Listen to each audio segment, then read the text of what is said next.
ओम शांति। प्रजापिता ब्रह्मा कुमारी द्वारा 7 दिन का जो कोर्स आरंभ हुआ है, आज उस कोर्स का चौथा दिन है और आज हम जानेंगे सृष्टि चक्र के बारे में और 7 परमात्मा के 3 दिव्य कर्तव्य के बारे में। आइए सुनते हैं सृष्टि चक्र क्या है। सृष्टि चक्र, जिसको हम कह सकते हैं समय का चक्कर। सृष्टि चक्र दिन प्रतिदिन चलता ही रहता है। सृष्टि चक्र में हम देखते हैं कि युग भी आते हैं, मौसम भी बदलता है, अवस्थाएं चेंज होती हैं, मनुष्य भी बाल्य से युवा गृहस्थ सब कुछ होता है। समय के बारे में, समय किसके कहते हैं? चक्कर, समय का चक्कर कहते हैं। समय बलवान है, समय की बलियारी है, समय जो कराएगा वो करेंगे। समय के ऊपर व्यक्ति बहुत निर्भर होकर चलता है।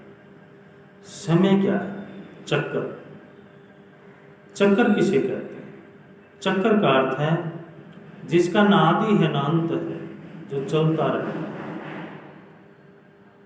आप देखिए, जल चक्कर होता है, ऋतुओं का चक्कर होता है, दिन और रात का चक्कर होता है, समय का चक्कर होता है और मनुष्य का भी जन्म और मरण का चक्कर होता है। जल चक्कर किसे कहते हैं? जल चक्कर सागर से वाष्प होकर बादल बनते और बादल फिर पानी बरसाते, पानी नदियों में गिरता, नदियों के माध्यम से फिर सागर में चला जाता, फिर सागर का पानी गर्म होता, वाष्प बनता और फिर बारिश हो जाती। ये चक्कर जल चक्कर कहलाता है। फिर आता है ऋतुओं का चक्कर। देखिए आप, गर्म ऋतु, सर्द ऋतु, बसंत ऋतु, ऋतुओं का भी चक्कर। फिर गर्म ऋतु आ जाता है और सर्द ऋतु आ जाता है, इसको भी चक्कर कहें। फिर आता है मनुष्य का चक्कर। मनुष्य का चक्कर अर्थात जन्म मरण का चक्कर। मनुष्य जन्म लेता है तो बाल्य कहलाता है, फिर युवा होता है, फिर गृहस्थ होता है, फिर वृद्ध हो जाता है और फिर मृत्यु को प्राप्त हो जाता है, जिसको कहते हैं जन्म और मरण का चक्कर। फिर आता है रात और दिन का चक्कर। रात और दिन का चक्कर, पहले होती है सुबह, फिर होती है दोपहर, फिर होती है शाम और फिर होती है रात, और रात के बाद फिर सुबह आ जाती है। इसको कहते हैं रात और दिन का चक्कर।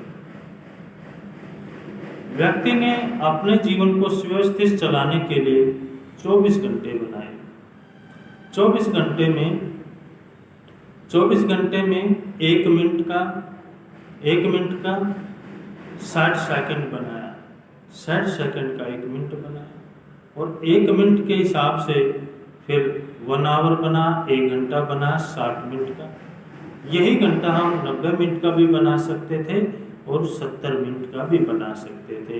मनुष्य ने अपनी सुव्यवस्थित जीवन व्यतीत करने के लिए, जीने के लिए इसको 24 घंटों में बनाया कि पहले 12 और फिर 1 के बाद फिर बजता है 12। तो इसी तरह से चक्कर चलता रहता है। सृष्टि का चक्कर, रात दिन का चक्कर। फिर आता है जल चक्कर, भी हमने देखा। अब कहते हैं सृष्टि चक्कर। चक्कर देखिए घूमता ही रहता है, हर चीज की गतिशील है, कोई चीज रुकती नहीं है, चलती रहती है। समय का चक्कर देखिए, है ना? देखो, इसी तरह से ये सृष्टि चक्कर है। सृष्टि चक्कर में जो हो रहा है वो अच्छा हो रहा है, जो हो वो भी अच्छा और जो होने वाला भी अच्छा, जो होगा वो भी अच्छा। आप देखिए, एक बार की बात मुझे याद आ रही है, कैसे अच्छा होता है। एक बार एक राजा शिकार करने जाता है और शिकार करते करते उसकी उंगली को, हाथ की उंगली को चोट लग जाती है और चोट लगने से उसका बहुत सारा खून बहता है। और उसका एक मंत्री होता है, और मंत्री कहता है राजा जी जो हुआ अच्छा।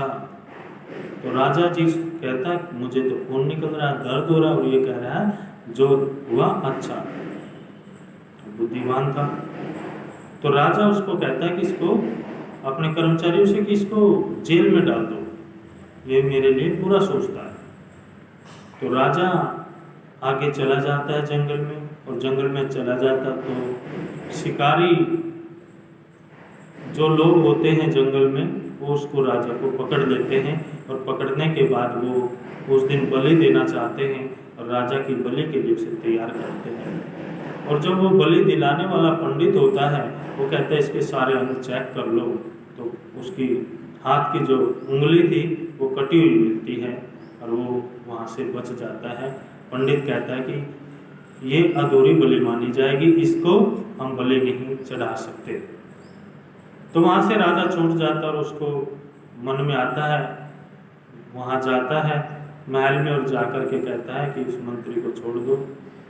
वो कहता है मंत्री से कि आपने अच्छा कहा था कि उंगली कट गई तो अच्छा हुआ, अगर आज मेरी ये उंगली ना कटती तो मेरी बलि चढ़ जाती। तो फिर वो मंत्री कहता है राजा जी जो हुआ ये भी अच्छा हुआ। ये कैसे अच्छा हुआ कि अगर मैं आपके साथ होता तो मेरी उंगली मेरी बलि चढ़ जाती। तो जो हो रहा है और जो होगा वो भी अच्छा, जो हुआ वो भी अच्छा।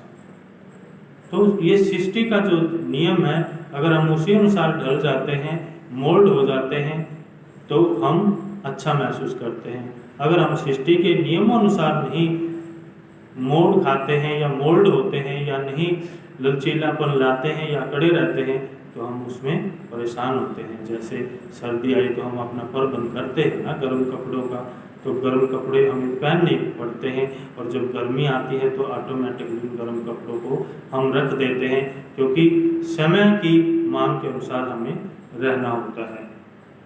ये जो सृष्टि चक्र है, इस सृष्टि चक्र की आज अवधि हम आपको बताएंगे। आप इस कैलेंडर के माध्यम से देख पा रहे हैं सृष्टि चक्र, ये 5000 वर्ष का चक्कर है। इसको कहते हैं स्वस्तिका इसमें बनी हुई है, और एक घड़ी का निशान भी है। इसमें आप ध्यान से देखेंगे, इसमें ये एक जो दिखाया गया है, एक तरफ दिखाया गया सतयुग, त्रेता युग, द्वापर युग और कलयुग। इन सभी चारों युगों के रंग भी अलग अलग दिखाए गए हैं। सतयुग जहाँ संपन्नता थी, जहाँ सोने के महल थे, सोने की दुनिया, सोने के बर्तन, मनुष्य की आत्मा की शुद्धि भी बहुत शुद्ध थी, वहाँ व्यक्ति भी बहुत संपूर्ण था और व्यक्ति सुख में रहता था, जिसको देवी देवताओं की दुनिया कहते हैं। इसे कहते हैं 16 कला संपूर्ण दुनिया, जहाँ पर लक्ष्मी नारायण का राज्य चलता है, उसको सतयुग कहते हैं। तो ये सतयुग जो है, ये इसकी जो अवधि है, इसका जो समय है, ये 1250 वर्ष का समय है। इसको कहते हैं स्वर्णिम युग, इसको कहते हैं सत्ययुग, इसको कहते हैं पैराडाइज, इसको कहते हैं स्वर्ग। तो यहाँ का जो समय है, यहाँ आत्मा की जो वैल्यू है वो वहाँ 16 कला संपूर्ण है, अर्थात पूर्ण है व्यक्ति, वहाँ उसमें कोई कमी नहीं है, कोई दुख नहीं है। इससे नीचे जब आता है तो देखिए फिर त्रेता युग आ जाता है। त्रेता युग में यहाँ पर राज्य जब चलता है, जो राजा होते हैं वो लक्ष्मी नारायण होते हैं। इससे नीचे जो आता है वो आता है त्रेता युग, ये सोने का युग, ये चांदी का युग। इस युग की भी आयु 1250 वर्ष है। यहाँ पर रामचंद्र जी का राज्य चलता है, जिसको कहते हैं रामचंद्र जी, चंद्रवंशियों का राज्य। वहाँ सूर्यवंशी का राज्य है, यहाँ चंद्रवंशियों का राज्य। इसको कहते हैं चांदी की दुनिया। चांदी की दुनिया अर्थात सोने से, वहाँ सोने के बर्तन, यहाँ चांदी के बर्तन, चांदी कहीं सब कुछ होता है। यहाँ 16 कला संपूर्ण व्यक्ति रहता है, आत्मा रहती है, और यहाँ पर 14 कला, 2 कला कम हो जाती है, तो ये चांदी का युग कहलाता है। ये भी, इसका भी जो समय है 1250 वर्ष का है। इसके बाद जब ये आप स्वास्तिका का देखते हैं कि ये जो युग है ये द्वापर युग है। द्वापर युग को भी हम कहते हैं 1250 वर्ष का युग है। यहाँ तांबे की दुनिया है। यहाँ पर व्यक्ति सतयुग के अंदर 16 कला या 14 कला, यहाँ जब आते हैं तो यहाँ पर आत्मा की जो वैल्यू है वो और कम हो जाती है और व्यक्ति तांबे जैसा हो जाता है, उसकी सोच भी तांबे जैसी हो जाती है। फिर देखते हैं कलयुग। कलयुग का ऊपर दिखाया गया है जिसको हम कहते हैं कलह कलेश से भरा हुआ युग, जहाँ लड़ाई झगड़ा मारपीट दुख अशांति शुरू हो जाती है, तो इसको कलयुग कहते हैं।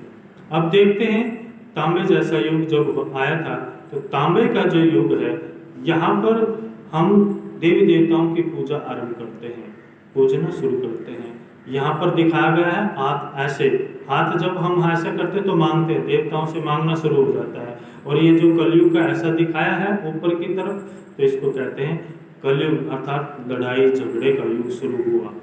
इसके बीच में जो युग दिखाया गया है इसको कहते हैं संगम युग।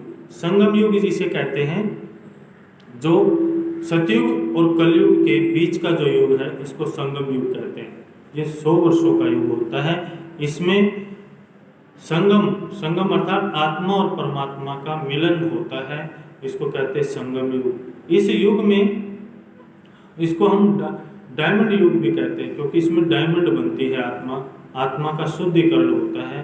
परमात्मा इस धरा पर आकर प्रजापिता ब्रह्मा के मुख द्वारा नई दुनिया की स्थापना करते हैं, तो इसको हम डायमंड युग भी कहते हैं, संगम युग। इस सृष्टि की जो आयु है, अवधि है, वो सारी 5000 वर्ष है। तो अब आगे देखते हैं कि परमात्मा इस धरती पर आकर 3 दिव्य कर्तव्य करता है। परमात्मा इस धरा पर आते हैं तो सबसे पहले 3 बड़े बच्चों का निर्माण करते हैं। कैसे?